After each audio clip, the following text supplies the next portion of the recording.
Satyabama Institute of Science and Technology, Chennai and Sriperumbudur.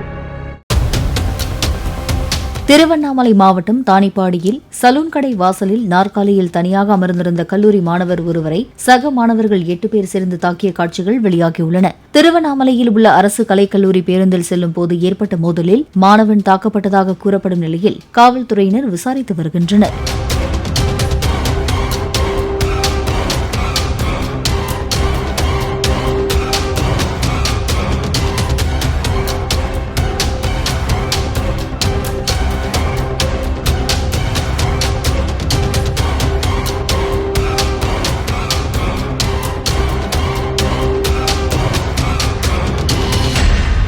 Satyabama Institute of Science and Technology, Chennai and Sriperumbudur. Play store மற்றும் app ஸ்டோரில் இருந்து polymer செயலியை QR கோடு மூலம் பதிவிறக்கம் செய்யுங்கள். செய்திகளை உடனுக்குடன் பெறுங்கள்.